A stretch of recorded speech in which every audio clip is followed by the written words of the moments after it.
Mga kalingap, subaybayan natin ang IDSI sa vlog niya. So ngayon, sila Kalingap Rab nandito sa bahay nila Biancy.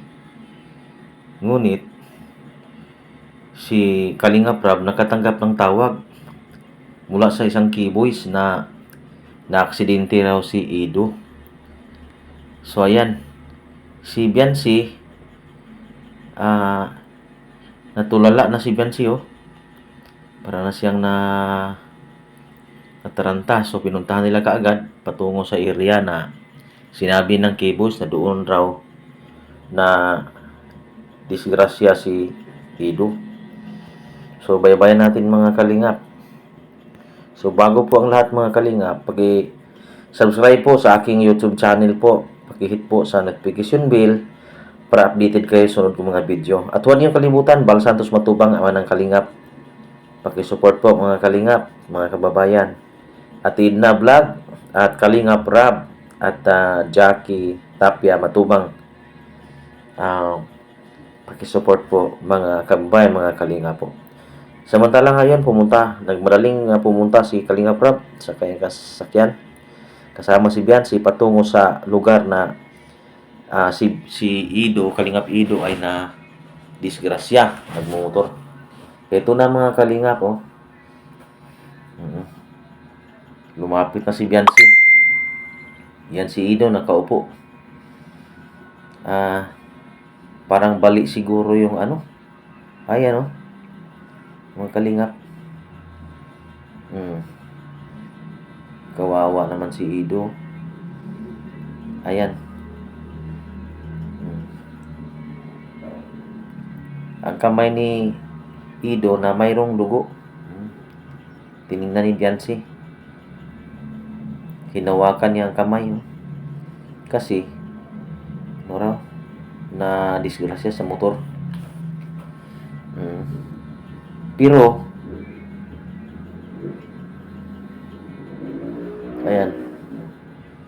Pero, maya-maya lang konti, biglang nagtawanan mga kalingap. Ayan. Maya-mayang konti, bigla silang nagtawanan. Dalhin raw nila sa ospital, sabi ni Biancy, dalhin na natin.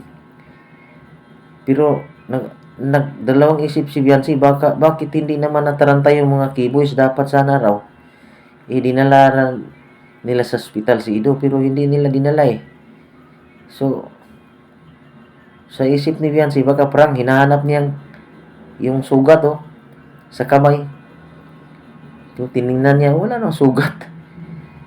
Dugo, mayroong dugo lang, pero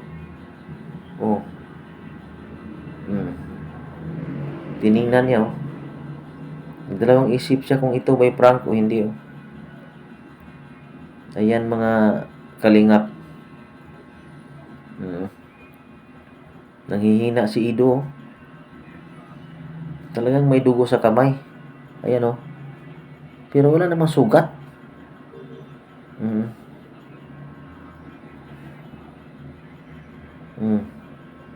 Dalawang isip si Biancy, baka prank Ayan. Mga kalingap.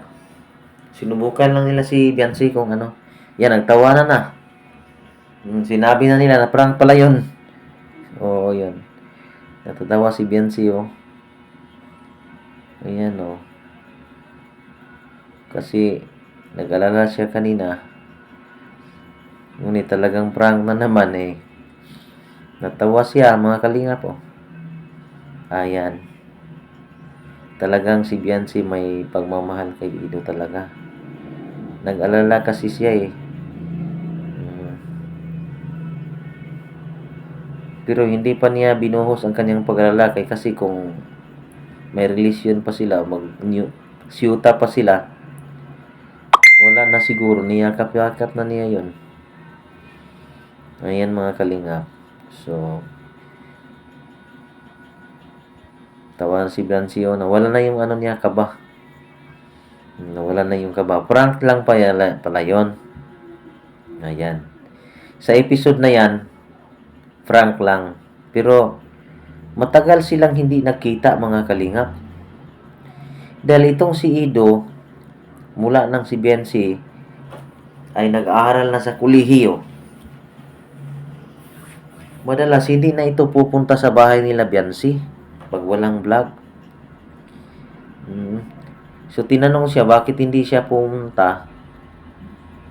Sabi niya kasi busy raw si Biancy sa pag-aral. Hindi siya pumunta, baka raw siya ang dahilan na maabala si Biancy sa kanyang pag-aaral. Ganon. Yan ang dahilan na hindi siya palaging pumunta sa bahay nila Biancy. Kasi ang bahay nila Biancy, medyo may kalayuan din. May kalayuan din sa lugar nila Ido. Yan. So, ang nangyari, kung may vlog, ayan, makapunta si Ido roon. Pero, pag si Ido ay hindi busy at may time, talagang si Biancy ihatid niya doon sa bahay nila. Sa bahay nila, ihatid niya. Pero ngayon, madalas na hindi na si Ido nakapunta roon kasi ang sabi ni Ido, mahiya siya sa mga magulang ni Biancy na makabala siya roon at din si Biancy din busy sa pag-aaral. Yan ang dahilan na hindi siya pumunta roon. Pero may time din na sila lumabas na wala sa kamera. Silang dalawa lang.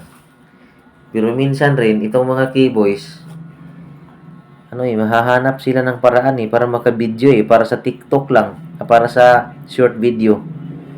Kahit pumunta silang Biancy sa isang kainan, makabidyo lang sila, okay na sila, may upload. Ayan nag-uusap sila mga kalingap. Nag-uusap sila tungkol sa ganon, nag-alala. Talagang mahal mo ako kasi nag-alala ka. Hindi naman talaga maiiwasan, hindi naman talaga ipagkaila, Hindi maipagkaila na si Ido ay hindi magmahal si Biancy kasi si Ido ay nung nangligaw siya noong sinabi talaga ni Biancy na sabihin mo kung ayaw mo na sa akin. Sabihin mo kung ayaw mo na sa akin. Kasi ayaw kong masaktan. Kasi mahal na kita. Mahal na kita sabi niya. Pero sa ganon, si Ido hindi pa sinigurado na nobya na sila kasi si Biancy hindi pa mag-18 ngayon pang September. So July, August, September malapit na. Dibo 18. Siguro sa araw na yan, abangan natin mga kalingap. Excited tayo niyan na siguradong baka i-reveal na nila na sila ay magnobya na. Sa araw na yan. Kasi maraming may pasabog sa araw na yan, dibo ni Biancy. Marami din mga sponsor siguro mabigay niyan malaking parte yan mga kababayan, mga kalingap. At sa usap-usapan, sabi ni Kuya Bal Santos, ang sabi ni Kuya Bal Santos na mag-18 siya Biancy, mag-wait na lang si Ido, mag-waiting na lang ng 2 taon. Ipakakasal na nila. So tutulong si ama ng kalingap, si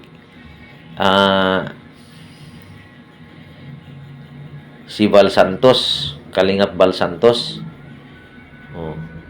Matubang, tutulong siya na kasi si Ido pamangkin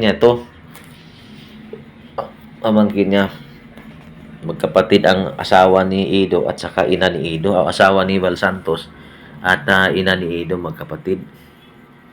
So yan ang dahilan na ngayong mag-asawa daw sila, mag-wait lang ng So nung bumalik na sila ni Biancy sa bahay nila, nagbihi si Biancy para sa ano, mayroon silang puntahan na vlog. Kato kanina, ano yun, biglaan lang pag-alis yun, di pa nakabihis si Biancy. Bumalik sila para sa official na vlog. Pero karugtong na yun, masyadong mahaba ang ano to. Pero sa akin, inedit ko para hindi masyadong mahaba. Ayan, yung importante lang ang kinating ko na lang yung yung mga taas doon.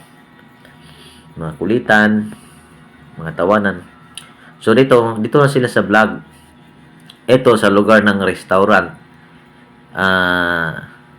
Malapit sa restaurant na pinuntahan nila kasi sa araw na yan mga kalingap, mayroong nag-sponsor sa sa pagkain. Mayroon silang hinahandang pagkain para sa kanilang lahat na binigay ng sponsor. Ayan. Pero bago ang lahat, tinuloy mo na yung video sa vlog, yung edit yung ang tawag nun, tipping tawag nun, no? Ayan, nag-usap sila, sabi ni Ido na talagang mag-alala raw si Biancy. Sabi ni Biancy talagang mag-alala. Ano ba siya, sabi ni Ido, ano ba ako kahalaga sa'yo?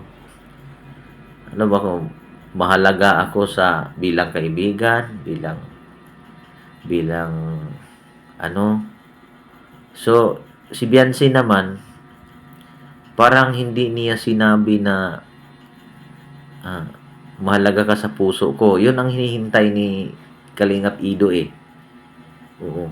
Kasi, gusto niya na marinig ni Ido ang salita ni Biancy na mula sa puso na maisabi niya kahit maraming mga taong nanood.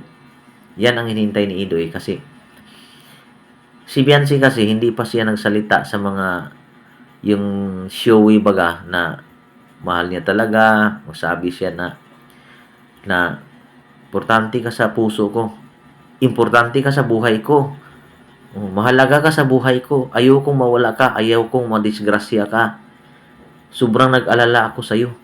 Ganon. Hindi pa niya sinabi yun kasi hindi pa sila magnobya. Sa sunod na vlog siguro pag official na silang may relation. Pero sa sa 17 pa ito si Biancy ngayon.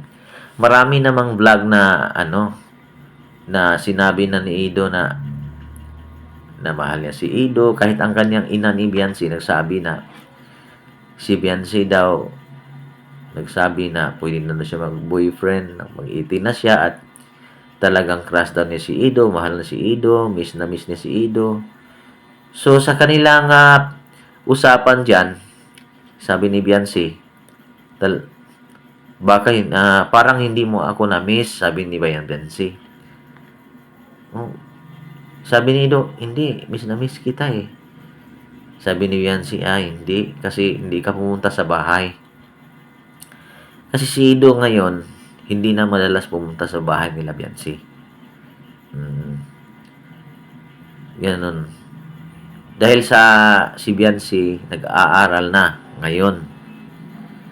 Pero sinabi ni Biancy dyan na mayroon siyang time o araw na wala siyang pasok. Monday at saka Thursday, wala siyang pasok. Sabi ni Ido, sige, pwede lalabas tayo sa mga araw na yan. Kasi kung mahal mo ang isang tao, talagang ang time mo, mayroon ka talagang time sa kanya. Mayroon talaga kayong oras para sa kanya. Kung mayroon kang, example, tapos na trabaho, ganon. Kasi YouTuber ang trabaho ni Ido eh. O ganon. So kung tapos na ang trabaho, talagang hahanap siya ng paraan para mapuntahan niya ang lugar ni Biancy. Pero mga kalingap, hindi ko alam baka sobrang layo tong bahay ni Biancy kasi hindi ko pa nalaman kung gaano yan kalayo eh. o ilang oras ang biyahe. Kasi kung aabot man lang ng 2 oras ang biyahe, sobrang layo talaga niyan, no? Sobrang layo na. So, baga mabuti siguro kung ito si Beyonce, ah, mag boarding house na lang siya patungo sa kuan, sa malapit sa school, no? Para pag walang pasok, nandun sa boarding house, pag hindi pa siya umuwi doon sa bahay nila, si Ido, maaaring makalapit doon, makapunta doon, ano mang oras. Kasi ito si Ido, binigyan niya ng si Beyonce, oras na hindi abala. Kasi college, maraming mga project yan. Maraming ilang subject ang dapat mong pagtuunan ng pansin. During gabi. Pag gabi, mag-aral ka pa. During gabi. Sunod, mag-live si Ido. Manood ba si Beyonce doon? So, para hindi na makapokus sa pag-aaral. Yan ang dahilan si Ido na hindi palaging pumunta roon. Ayan. Kung ang boarding house niya ay malapit na, ay pag Sabadong Linggo, pupuntahan niya dyan. Pupuntahan niya doon. Ayan. Mga kalingap. So, yung yung okay mo